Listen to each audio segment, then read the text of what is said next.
الحمد لله الذي هدانا سواء الطريق وجعل لنا التوفيق خير رفيق، والصلاة والسلام على من أرسله هدى هو بالاهتداء حقيق، ونورا به الاقتداء يليق، وعلى آله وأصحابه الذين سعدوا في مناهج الصدق بالتصديق، وصعدوا في معرج الحق بالتحقيق. أما بعد، فاعوذ باللہ من الشیطان الرجیم، بسم اللہ الرحمن الرحیم۔ قل انفقوا طوعا او کرہا لن یتقبل منکم انکم کنتم قوما فاسقین۔ رب یسر ولا تعسر وتمم بالخیر، رب اشرح لی صدری ویسر لی امری واحلل عقدۃ من لسانی یفقہوا قولی۔ اللہم ارحمنا بالقرآن العظیم۔ باب العلم انواریہ ایجوکیشنل سوسائٹی و جامعہ انواریہ حیدرآباد انڈیا کے زیر اہتمام جلالین سورہ برات کا درس بفضلہ تعالی قسط وار جاری ہے۔ آج کا درس سورہ توبہ کی آیت نمبر 53 یعنی 53 سے شروع ہوتا ہے۔ اللہ رب العزت فرماتا ہے، قل انفقوا، اے محبوب منافقوں سے کہہ دو۔ کل سے خطاب نبی کریم صلی اللہ علیہ وسلم سے ہے۔ اے محبوب منافقوں سے کہہ دو، کیا کہہ دو؟ انفقوا طوعا او کرہا، تم اے منافقو،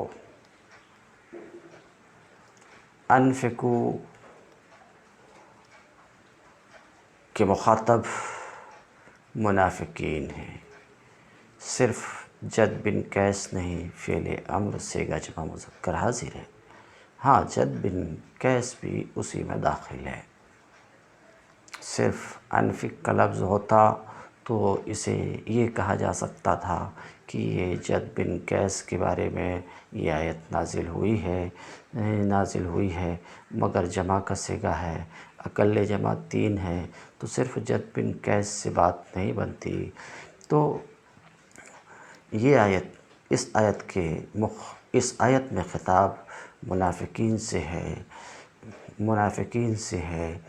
ان منافقین سے ہے جو غزوہ تبوک میں جان سے شریک ہونے کے لیے تو کسی طریقے سے تیار نہ تھے، مگر یہ سمجھتے تھے کہ اگر کسی طرح کا کوئی حصہ ہم نہیں لیں تب تو ہماری منافقت کا اعلان ہو جائے گا، اس لیے وہ مال کے ذریعے سے اس میں کچھ حصہ لینا چاہتے تھے تاکہ ان کی منافقت پر پردہ پڑا رہے۔ تو ایسے بہت سے منافق تھے جو نفیر عام کے وقت میں حضور کی بارگاہ میں حاضر ہو کر طرح طرح کے بہانے بنا کر جنگ سے دور رہنے کی درخواستیں کرتے تھے، رخصتیں مانگتے تھے، مگر انہی میں کچھ ایسے بھی تھے جو اس جنگ کے لیے کچھ مال خرچ کرنے کے لیے تیار تھے۔ ایسے لوگوں کے بارے میں یہ آیت نازل ہوئی ہے۔ بہرحال اس پر گفتگو ہوگی۔ سر دست میں صرف اتنا کہہ رہا تھا، انفقوا کے مخاطب منافقین ہیں۔ ان سے کہو، قل ان سے کہو، انفقوا طوعا او کرہا، تم خواہ خوشی خوشی طوعا، تم خواہ خوشی خوشی او کرہا یا بادل ناخواستہ خرچ کرو، مال و زر نکالو اس جنگ میں دینے کے لیے،